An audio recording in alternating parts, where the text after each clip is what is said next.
कहा कि जो लोग अपने आप को हिंदू कहते हैं वो हिंसा नहीं करते, और इस तरीके से, जिसके बाद प्रधानमंत्री ने उठ के उन्हें कहा कि जो पूरी समाज को कहना कि वो हिंसा करते हैं वो गलत है।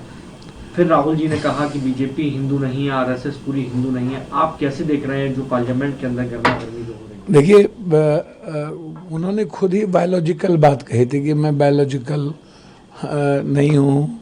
वो खुद ही गांधी के बारे में बताते हैं कि गांधी को कोई जानता नहीं था। इसके बाद पिक्चर के बाद जाना, अब ऐसी ऐसी बातें वो हमेशा करते हैं कि भाई हमको तो एक बात समझ में नहीं आती कि गांधी जी, अंबेडकर या हमारे भगवान से भी ऊपर ये अपने को प्रस्तुत करते हैं लोगों के बीच में हमेशा। राहुल गांधी जी ने स्पष्ट कहा कि जो हिंदू हैं वो कभी भी हिंसा की बात नहीं करते हैं, वो नफ़रत की बात नहीं करते हैं, वो वसुधैव कुटुंबकम, सर्वधर्म समभाव और सार्वभौमिकता की बात करते हैं, वो कल्याण की बात करते हैं, वो आत्म मोक्षार्थम जगत हिताय च, मानव कल्याण, खुद के मोक्ष के साथ जगत के कल्याण की बात करते हैं।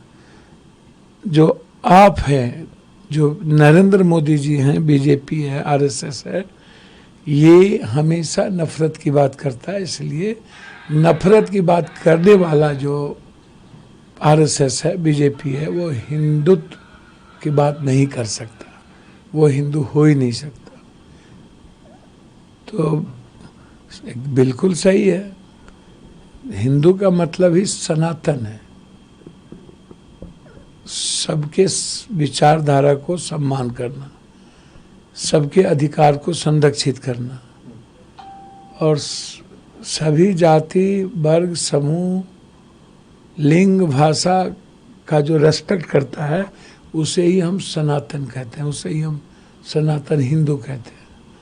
अब जो बीजेपी के द्वारा रिफाइंड किया हुआ हिंदू या आरएसएस के द्वारा है, वो बिल्कुल कट्टरवाद के तरीके से है, और ऐसे लोगों की संख्या बहुत छोटी है और मुट्ठी भर है।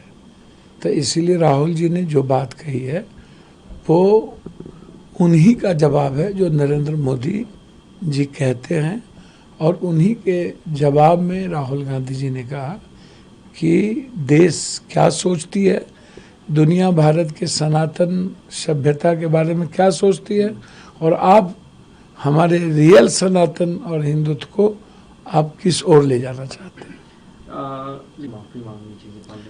देखिए, आप गृह मंत्री जी, कहावत है सूप बाजे तो बाजे चलनियों बाजे, शीशे के घर में रह करके पत्थर फेंकने वाली बात। गृह मंत्री जी बीजेपी की भाषा ना बोले, वो गृह मंत्री हैं, उनको ये जवाब देना चाहिए कि सच्चाई में गांधी जो साबरमती संत तूने कर दिया कमाल, दे दी हमें आज़ादी बिना खरक बिना ढाल, बात शिव से और गांधी तक की जब होगी तो वो आध्यात्मिकता की होगी, वह सहयोग की होगी, प्रेम की होगी। वह चाहे नील गाय का आंदोलन हो, चाहे वो कपड़े खोल करके जो आम आदमी के जीवन जीने वाले गांधी जी, जिन्होंने देश की गरीबी को उठाने की बात की। तो गृह मंत्री जी अपनी बात करें कि मणिपुर की स्थिति पर क्षमा कब मांगेंगे, तो मणिपुर पर क्षमा मांगे ना। कर्नाटक में जो हो रहा है, हुआ है 8,400, जिनके परिवार को आप कैबिनेट मिनिस्टर बनाए हुए हैं, तो आप उनके लिए क्षमा मांगे। क्षमा मांगे जब आप इस देश में नफरत का बयान देते हैं। राहुल गांधी जी ने साफ शब्दों में बीजेपी, नरेंद्र मोदी और आरएसएस के बिंदु पर कहा है, तो यहाँ क्षमा मांगने का कौन सा सवाल उठता है। सर आज एक और चर्चा खड़गे जी बोल रहे थे, तो उन्होंने कहा कि जितने भी स्कूल हैं, यूनिवर्सिटीज़ हैं, वहाँ सभी के आरएसएस के लोगों को ऊपर बिठाया हुआ है, जिस पर उन्होंने धनखड़ जी ने कहा कि क्या आरएसएस का सदस्य होना अपराध है, और इस पर एक लंबी चर्चा भी हुई और दोनों के बीच बहसबाजी भी हुई। आप कैसे देखते हैं, क्या वाकई में आरएसएस की तरफ से आरएसएस का सदस्य होना अपराध है, या खड़गे जी जो कह रहे हैं नहीं, किसी का सदस्य होना अपराध नहीं है। किसी भी संस्था का, किसी भी विचारधारा का सदस्य होना अपराध नहीं है, लेकिन संविधान के खिलाफ, लोकतांत्रिक मूल्यों के खिलाफ और अपनी विचारधारा जबरदस्ती किसी भी विचारधारा के ऊपर थोपना गलत है। किसी के भी जीने के तरीके, किसी भी समाज, वर्ग, समूह, संस्था, धर्म के, संस्कृति के ऊपर अपनी विचारधारा थोपना बिल्कुल गलत है, जो आरएसएस को नहीं करना चाहिए।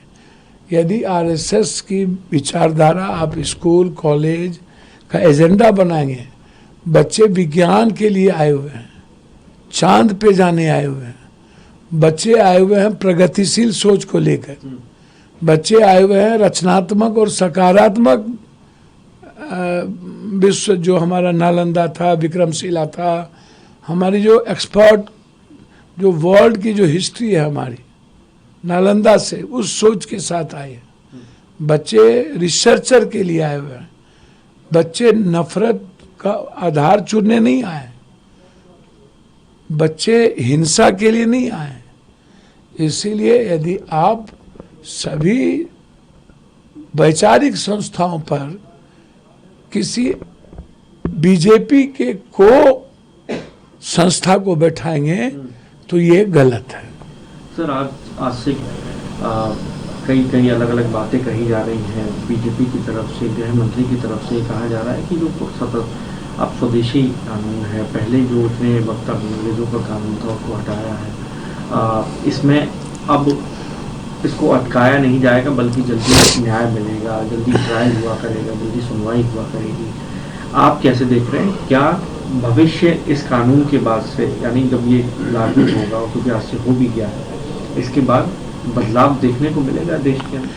देखिए, एक तो सबसे पहले इन्होंने कानून बनाने के पहले और आम जनता से राय नहीं ली, राय शुमारी नहीं किया।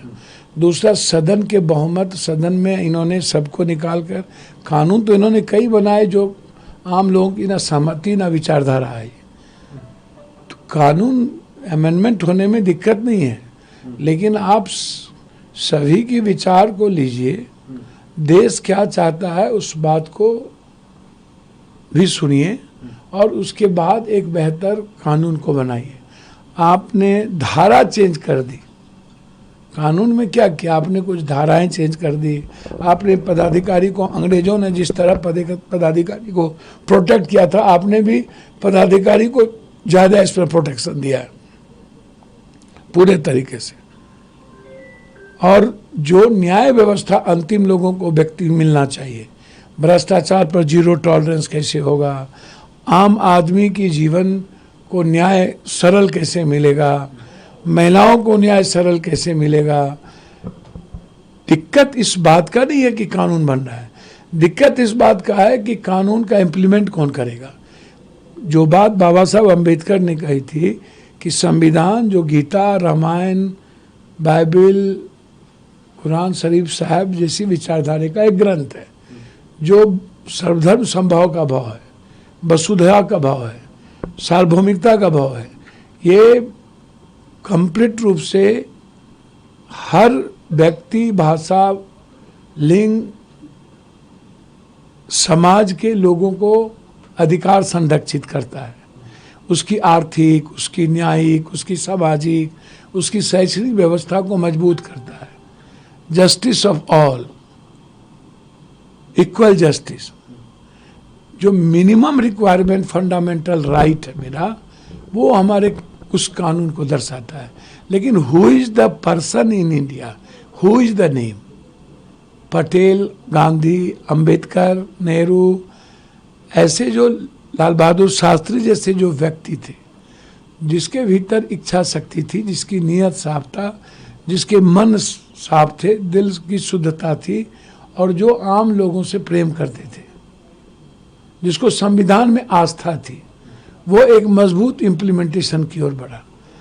कानून कोई भी बने, व्यक्ति ना इम्प्लीमेंट करेगा तो व्यक्ति इस कंट्री में है ही नहीं, इच्छा शक्ति है ही नहीं। सारे लोग तोड़कर सियासत और सत्ता के अलावा दूसरी बात ही नहीं करते, आम आदमी की बात ही नहीं होती है। तो कानून बनाना और कानून में चलाना, ये दोनों फर्क है।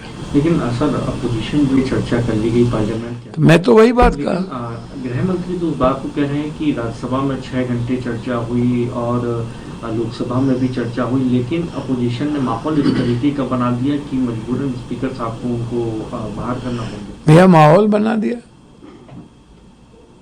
आप सकारात्मक बात ही नहीं सुनना चाहते हैं, रचनात्मक काम नहीं करना चाहते हैं, तो विपक्ष क्या आपको सुनते रहे, गूंगे और बहरे हो जाए, मुखदर्शक हो जाए, अंधे हो जाए, आपके थप्पड़ खाते रहे, गाली सुनते रहे, वैचारिक जवाब ना दे, प्रतिकार भी ना करे, और उसके बाद आप मुखर कानून हिटलर की तरह आप फौजी शासन लागू करके निकाल दीजिए और जो मन में आए कानून बना दीजिए। तो दिक्कत क्या? आज आप जब विपक्ष चर्चा चाह रही है तो आप यदि इतने ही आप लीडर हैं तो आप कहिए, फिर चर्चा कर लीजिए। आप चर्चा से भागते क्यों हैं? लोकसभा में तो आपने कोई चर्चा ही नहीं की, क्या बात आप कर रहे हैं?